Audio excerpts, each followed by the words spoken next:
What is crack-a-lackin' Hardwood Knocks watchers? This is a YouTube exclusive.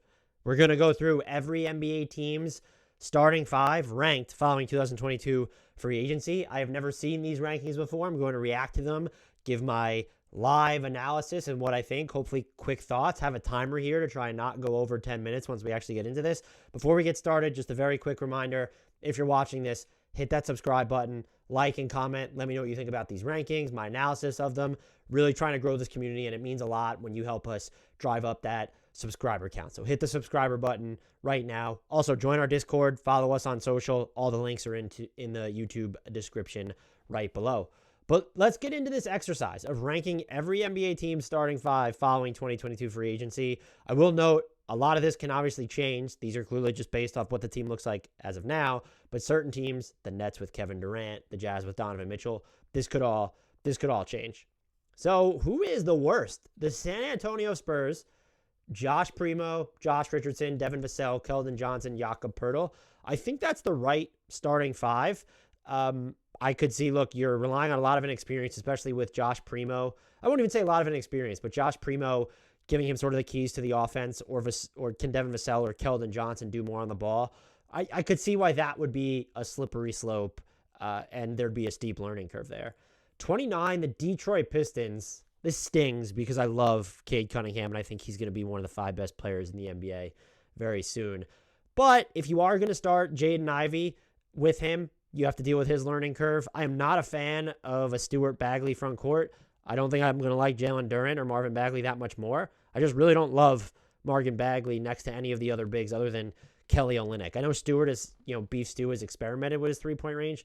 Don't love it. I think Saddiq Bey belongs in there. Cunningham, Ivey, Saddiq Bey are locks. You could probably do a bunch of different misses matches in the front court, but I get it. I get why they're this low. The Orlando Magic, Cole Anthony, Suggs, Paolo Banchero, Franz Wagner, and Wendell Carter Jr. I disagree that Cole Anthony should be the starter. I think with this lineup, I'd rather see Markelle Fultz for his defense. He gives you some self-creation as well, and then you're going to get enough shooting between Suggs, Franz Wagner, Banchero, even Wendell Carter Jr. a little bit, but not really him. I understand that this allows you to play 4-out, and Fultz isn't really a 4-out type guard. I just value the defense. If you're going to play 3 guys who are really so young in Banchero, Franz Wagner, and Suggs, none of them will be in their year 2 or better season. I'd rather see just Fultz in the starting 5. I get why they're so low. I do wonder if I'm so high on Banchero. I think they're probably deserve to be at least in front of the Pistons and Spurs based off how they're built right now. The Rockets, Kevin Porter Jr., Jalen Green, Eric Gordon, and Jabari Smith Jr. Jalen Green, Jabari Smith Jr. seem definitely like locks. Alperen Şengün, for sure. I think they could stand to be a little bit more experimentative at the point guard position. Give me some Ty Washington this season. Maybe play Josh Christopher in these minutes. You don't have to start Eric Gordon. I think you need to move him just to open up minutes make sure that KJ Martin and Jayshawn Tate are going to get plenty of run on this team as well. Terry Eason. I don't love the starting lineup, though. You're dealing with, again, a lot of inexperience and just sort of unfinished parts. This lineup has the potential to be incredibly fun offensively, though. I will say that much. 26, the Sacramento Kings. De'Aaron Fox, Kevin Huerter, Harrison Barnes, Keegan Murray, and Domas Sabonis. A good amount of shooting around Sabonis and Fox here, so I love that. I'm just curious what the defense will look like. There's enough high-end talent that I think they're definitely among the teams we've talked about so far. They do belong ahead of them. But the defense, Harrison Barnes and Keegan Murray are your best defenders here. Can Fox get better on defense? Has the physical tools to do so? A team that you still need to monitor in this situation, but another team I understand why they're so low. The Jazz at 25. Mike Conley, Donovan Mitchell, Bojan Bogdanovic, Jarred Vanderbilt, and Walker Kessler. The center position sort of a mystery in Utah at this point. So the front court, Vanderbilt, Kessler. I love Vanderbilt. What he does defensively, that fit is weird. This team might deserve to be a little bit higher if they're going to keep Mitchell, Conley, and Bojan Bogdanovic. I don't expect them to do that. And that's where things get iffy. I feel like the Jazz, Mitchell will be traded for the start of the season, and we'll see them shoot down these rankings. This will not. Conley, Mitchell, and Bojan Bogdanovic, my prediction. At least 2 of those guys won't be in the starting lineup come opening night. That's my prediction. OKC Thunder at 24. Josh Giddey, Shai Gilgeous-Alexander, Lou Dort, Chet Holmgren, and Darius Bazley. I'm curious to see how the Thunder treat Chet Holmgren in the front court? Do they play him with a Baisley? Do they try and play him with another big? I love the combination of him, Shai Gilgeous-Alexander, a lot, and Holmgren himself, obviously. Lou Dort's there as well. Those are the 4 locks for me. I might even consider downsizing, going in Kenrich Williams at points. But again, you're dealing with a lot of experimentation. Josh Giddey's only in year 2. What do you look like? What does he look like as a scorer? And then what is Chet Holmgren going to look like as a rookie in the starting 5? Will he have an offensive learning curve? Does he hold up with his strength on defense? I think that's fair. Testament that they are ahead of a team like the Jazz before they even make trades. 23, the Pacers. Tyrese Halliburton, Chris Duarte, Buddy Hield, Jalen Smith, and Miles Turner. I kind of really ridiculously like this starting 5 on offense. I wonder if Miles Turner and or Buddy Hield will still be here on opening night. I think what you really need to see is Indiana get its hand on some truer wings, and I would absolutely start Benedict Mathurin over Buddy Hield or Chris Duarte at this point. Maybe Rick Carlisle doesn't, even if this group stays the same. I'd like to see Mathurin over Hield or Duarte. Number 22, the Wizards. Monte Morris, Bradley Beal, Denny Avdia, Kyle Kuzma, and Kristaps Porzingis. This feels like it might be a little low. Monte Morris remains one of the most underrated players in the league. Beal's coming off a down year. Kuzma had a really good two-way season last year. Will Kristaps stay healthy? Is he willing to be a plug-and-play contributor on offense? He is a good rim protector when he's on the court. It looked like he regained some of that mobility there with Washington last season. Denny Avdia is one of the most underrated players in the NBA, bar none, especially on defense. This team feels a little low. The right starting 5, though. Number 21, the Lakers. Woof. It's going to get some people mad. Russ, Lonnie Walker IV, LeBron James, Anthony Davis, and Thomas Bryant. Yeah, I get why they're this low. You have LeBron and AD, so that would be your ticket to sort of salvation, but there's not. You look at this group, relative to their position, Thomas Bryant and LeBron are probably the only above average shooters. And I think just in general, there's no guarantee you have an above average floor spacer relative to just, again, the league average from 3-point range within this group. I like some of the moves the Lakers have made individually this offseason. The Thomas Bryant flyer. I even think Lonnie Walker IV has some more offense on ball and off ball. That's worth exploration. The Lakers got to get rid of Russ, man, and expand their rotation because this puts a ton of limitations on their best combinations. And I like the Wizards starting 5 among maybe some of the others we've gone through more than this. I might move the Lakers down. 20 is the Charlotte Hornets. I'm calling it. They're too high. Yeah, they're too high. LaMelo Ball, Terry Rozier, Gordon Hayward, PJ Washington, Mason Plumlee. I think there's a lot of offensive potential here, especially if Gordon Hayward stays healthy. You just get spacing on spacing around Mason Plumlee and LaMelo Ball.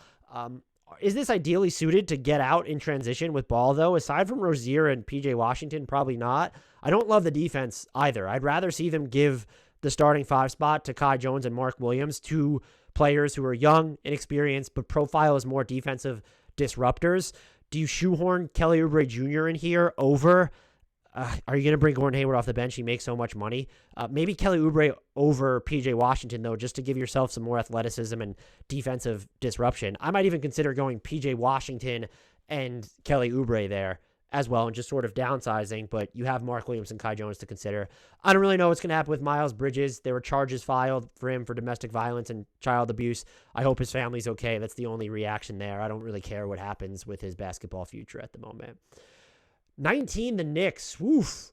Starting 5, Brunson, Fournier, Barrett, Randall, and Mitchell Robinson. Does feel like Donovan Mitchell will be taking the place of Fournier in this ahead of next year. 20 is going to seem low for people. Or 19, excuse me. They're probably right where they belong, especially now. I might even wonder if they're too high. RJ Barrett needs to improve as a finisher, even though he was getting to the rim more. I think his still 3-point shooting is pretty bankable. Randall looked better to finish the season. Jalen Brunson is really good. Does this lineup give him enough guaranteed spacing to operate? Debatable with the Robinson-Randall combination up front because he really does need room to maneuver, especially if he's going up against opposing starting units. Defensively, this team, unless Robinson becomes like the next Rudy Gobert or something, I don't expect this group to be good defensively. RJ Barrett and Mitchell Robinson are your above average defenders, but you're going to be reliant on Julius Randle having to tackle some high profile assignments, and Evan Fournier is going to get roasted for points. The Chicago Bulls, this seems low. Lonzo Ball, Zach LaVine, DeMar DeRozan, Patrick Williams, and Nikola Vucevic. Yeah, Vooch had a down year last season. The updates coming out from Chicago about Lonzo Ball's health aren't great. Do we trust Vooch to shoot better from three? P. Will has shot really well from three through his first couple seasons, but not on a huge amount of volume, and he missed a ton of time last year. I could see a case that this team is way too low because the higher-end talent with LaVine and DeRozan alone, plus if Lonzo Ball is healthy, they had a plus 11 net rating last year. So this feels a hair low for them unless you just think that Vooch is done or Lonzo Ball is going to be in and out of the lineup or that DeRozan's due for a regression. 17, the Portland Trailblazers. Damian Lillard, Anthony Simons, Josh Hart, Jeremy Grant, Yusuf Nurkic. I think this gives you just enough defense around the Simons-Lillard backcourt to be super intriguing. I would like to see more lineups. You're not going to start the game like this where maybe you slot Jeremy Grant at the 5 and then play small with either Gary Payton II, maybe some Justice Winslow or Nas Little for a defensive punch. They're probably right where they belong, though. Having Dame and Simons, though, as your backcourt probably guarantees you a top 10 offense this year. Ooh, the Raptors at 16. Fred VanVleet, Gary Trent Jr., Scotty Barnes, OG Anunoby, Pascal Siakam. My one question here would be, do the Raptors consider trying to bring Gary Trent Jr. off the bench to lead some of those second units? Just they don't have a ton of ball handlers or creators there. Even with Thaddeus Young and Otto Porter Jr., do you think Malachi Flynn or Delano Banton's going to make a leap? But I will say, I know the net rating here was low last year. This lineup at full strength, Scotty Barnes in year 2, way too low. This is the most egregious ranking I've seen so far. Shame on you, Grant Hughes, my co-host, my partner in crime. The Miami Heat at 15. Lowry, Strus, Duncan Robinson, Jimmy Butler, and Bam Adebayo. Not having the PJ Tucker replacement here really kills. We probably didn't see enough volume from this lineup. I still think Duncan Robinson is super valuable, though, just his gravity off the ball between him and Strus. That really alleviates some of your half-court concerns. Neither is a creator, but it will open up things for Lowry, Butler, and Adebayo. The big question just might be health. Butler, Lowry, and even Adebayo, they always just seem to have stuff going on. How many games will they play together? The top end of this, though, feels much higher than 15. Let's see what's to come. 14, the Pelicans. I think they need to be higher. CJ McCollum, Herb Jones, Brandon Ingram, Zion Williamson, and Jonas Valanciunas. I don't know. They're in the top half of the league, so I fave that. I could see them going higher. I guess you're worried about the shooting a little bit, but Valanciunas gives you some stretch. Herb Jones shot well enough on his spot-up threes last year. Brandon Ingram, some regression there, but good enough. McCollum's just a lights-out shooter. I like that there's not a point guard in this lineup, and I think that's how you run if you're the Pelicans. You don't need Jose Alvarado or Devontae Graham. You have McCollum, Ingram, and Zion Williamson to create. I think, like the Raptors, the Pelicans are a hair too low. I think the Raptors are much too low at 16. 13, the Hawks. Trae Young, DeJounte Murray, DeAndre Hunter, John Collins, Clint Capella. This is the lineup. I just don't know what the fit's going to be like between DeJounte and Trae Young. How does Murray work off the ball more? Does he drive Trae Young to work off the ball more? Is DeAndre Hunter going to have a bounce-back year? He slipped, it felt like, on both ends last season when he was available. There's a lot of top-end talent here, though, and so I get putting them at 13, and I think the defense could be better if Capella's healthy, Hunter's healthy, on top of Murray being able to take on basically the single toughest perimeter assignment. There's a trickle-down effect for Capella's rim protection, but also who Hunter has to cover as well. I get 13 is probably right where they belong. I do wonder if John Collins is still going to be here. And I'll add to this. I think the Pelicans, maybe I'll do a video on this, I mentioned this before, they can acquire Kevin Durant to me without giving up Brandon Ingram. How about CJ McCollum, Herb Jones, Brandon Ingram, Zion, and Kevin Durant as your starting 5? That'll slingshot them way up. Number 12, the Mavericks. Luka Doncic, Spencer Dinwiddie, Dorian Finney-Smith, Christian Wood, JaVale McGee. This is probably the right 5 since McGee said he was going to begin the season as the starting center, and I don't think you bring Wood off the bench. I'd prefer to see Kleba as the 4 here, if not Dorian Finney-Smith as the 4, and you're just playing Tim Hardaway Jr. instead if he's healthy. I think this is too high. Luka's spectacular. Spencer Dinwiddie had his moments here. Dorian Finney-Smith is really good. Wood's a good enough fit. What's he going to bring you on defense? Just JaVale McGee is the rim runner. I don't trust the front court setup here. Yes, have Luka Doncic and Finney-Smith as locks. I think you also might need Spencer Dinwiddie to play the Jalen Brunson secondary creator role. I need to see something a little bit better in the front court, though, and I think there will be an offensive drop-off without Brunson. Too high for the Mavericks. The Raptors or the Pelicans should be here instead of them. Number 11, the Cavs. Some respect to Cleveland. I like it. Darius Garland got a fat-ass extension.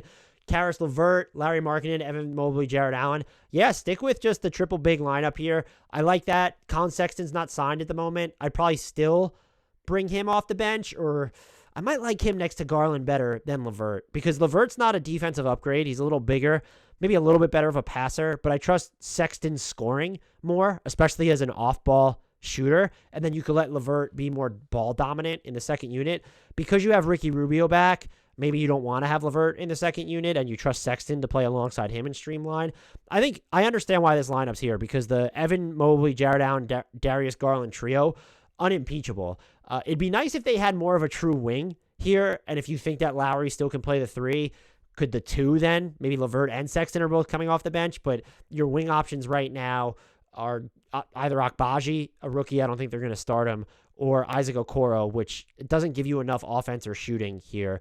Probably the right 5. I'd consider, once he resigns, assuming he resigns, Sexton over LeVert. I like that they're so close to the top 10, though. Mobley, Allen, Garland, special trio. The Grizzlies at 10. Morant, Bane, Brooks, Triple J, Steven Adams.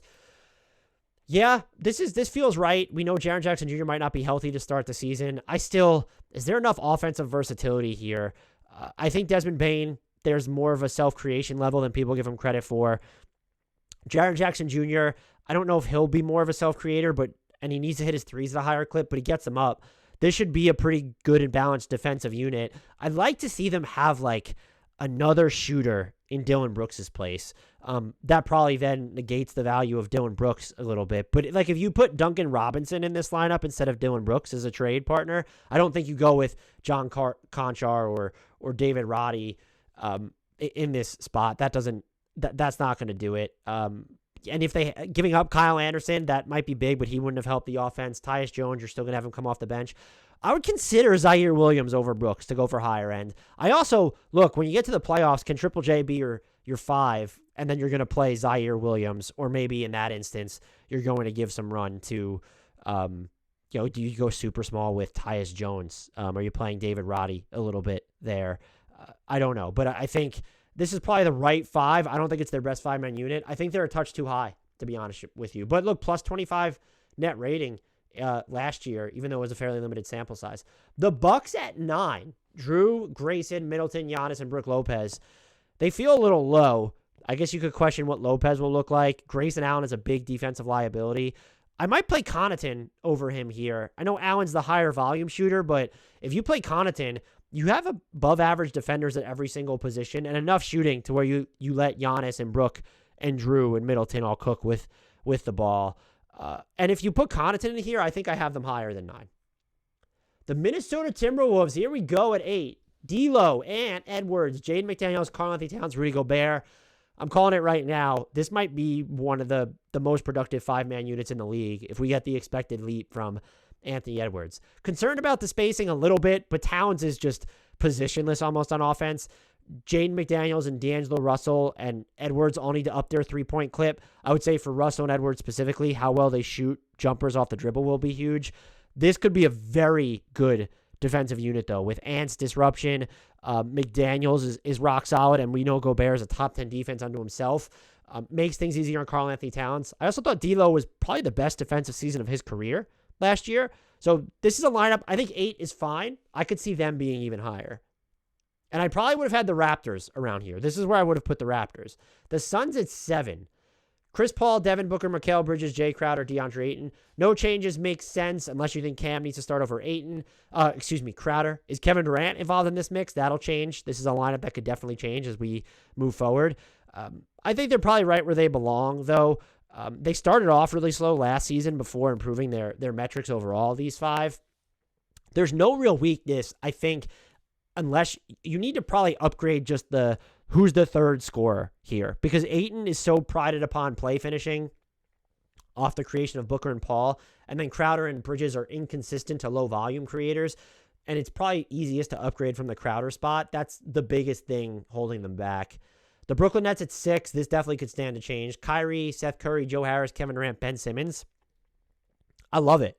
I love that Grant went without Nick Claxton or Day'Ron Sharpe here as the as like an actual big. I actually think this is the lineup you go. Surround Ben Simmons with a fuck ton of shooting and just go. I don't know what the defense looks like. You have Ben Simmons. Kevin Durant's an okay rim protector too, and Ben Simmons is going to play a lot of the point of attack, so that actually works. Maybe having Ben Simmons highlights Durant's best attributes as sort of this rail-thin big man on defense. And then I think Joe Harris is underrated on that side. No lockdown wing stopper aside from Ben Simmons, and so you have to, when you're dealing with 1 and 2 options, who's guarding the second option? It's probably Joe Harris. That could get iffy. Love this offensively, though, and yeah, this lineup has best in the league potential if everyone stays, which I do not expect them to. The Nuggets at 5. I love it. I love it. Love it, Grant. Murray, KCP, MPJ, Aaron Gordon, Nikola Jokic. I might have them at number 1, unless you think MPJ is not going to be healthy. Just the defense and shooting from KCP. He can guard the point of attack. That makes life easier on Aaron Gordon, as well as also having Murray back and another shooter in KCP. His offensive role finally gets to be the level of streamlined we've been asking for. Looking at Murray, relocating away from the ball. Same thing with Michael Porter Jr., or even putting both those guys on the ball with Jokic dotting up. There's no material weakness here unless you think that Jokic is going to be more vulnerable on defense. But if he has KCP and Aaron Gordon in front of him, it's going to allow him to probably be as aggressive as he wants to be with his hands and then sort of simplify his rim protector role, if not have more help there from Aaron Gordon. I'm not going to say they're too low, but they're for sure a top 5 lineup. The LA Clippers at 4, John Wall, Paul George, Kawhi Leonard, Nick Batum, and Ivica Zubac. I'm not sure this is the right 5. I think it's going to be between Jackson or Wall at point guard. I prefer Jackson as an off-ball fit. But Wall, and yeah, putting Wall at the second unit makes a lot of sense as someone who can create. I also wonder shouldn't Marcus Morris maybe be the 4 and then bring Batum off the bench, especially if you're going to have Wall in this lineup. There's like 7 or 8 different starters on the Clippers, though. Like a Terrence Mann is just floating around there somewhere as well. I don't really know how to rank this starting 5. I would like it better if you put Marcus Morris Sr. in this instead of Batum, or Reggie Jackson instead of Wall. I think it becomes a little bit more complimentary. I think Jackson for Wall is the move I'm making. Wall's been a great off-ball shooter, and maybe he could get this unit running a little bit more, but I'd like to see him alongside personnel that's more so built to run, like a Terrence Mann. So I'd make that change. I get why the Clippers are top 5. I still feel like I'd put the Nuggets in front of them. I know Kawhi and Paul George are high end. I'd put that Nets unit in front of them. I'm not going to lie, I might put the Raptors starting 5 in front of them. I'm high on the Raptors, if anybody cares. Philly at number 3, James Harden, Tyrese Maxey, Tobias Harris, PJ Tucker, and Joel Embiid. I hate Tobias Harris at the 3, but you kind of have to go there. I love this depth here. I'd be interested, could you get away with bringing Tobias Harris off the bench? I know he makes so much money, but what if you just plug Daniel House into here? Juice up your defense, get some more spot-up shooting. Tobias Harris is the better offensive player. Just food for thought. I think if James Harden is in shape, by all reports he is, Joel Embiid's healthy, and the Tyrese Maxey was thermonuclear as fuck last year, I get why they're top 3. You look at the offensive talent specifically, this shit's 5 out. I love it. I'll give Philly top 3 the way they are. Boston at number 2. Marcus Smart, Jaylen Brown, Jay Tatum, Al Horford, and Robert Williams III. Yeah, look, this works. We've seen it last year in almost 1,000 possessions. They had a plus 24.3 net rating. I can't argue against it. I do wonder if their best 5 will be you have one of these bigs on the court and then it's Malcolm Brogdon instead. And is that something they ever consider? Maybe that depends on how well Grant Williams is playing or just the rest of their bigs. They might miss Daniel Tice low-key as just sort of having that 4th big man that's solid during the regular season. I see why they're 2 here. Do they have, you can bemoan their lack of like a primary facilitator. I know Smart is a point guard, but he's not a caps lock point guard, and the ditto for Jason Tatum. There's just enough secondary to like 1.5 playmaking here that I think it was dominant last year. There's no reason to suspect it won't this year. Number 1, we know it is now, the Golden State Warriors. Steph Curry, Klay Thompson, Andrew Wiggins, Draymond Green, Kevon Looney. I don't know if this is going to be their best 5, but it's certainly like you're not going to start Wiseman over Looney at this point. Would you ever consider starting Kuminga over Looney? Looney's one of the most underrated players in the NBA. We didn't get to see this unit play together last season, which is absolutely wild given all the injuries that they suffered. I do think that this is probably just the right call. Just look at what Klay kind of felt like as the season wore on, where I don't know if his mobility got better, but I think his entire season wasn't as bad or as transitory as a lot of people thought. Him coming back after getting more games under his feet, the way Wiggins played last year, I get why they're number one. I think I would probably have had the Nuggets number one after going through this exercise, though.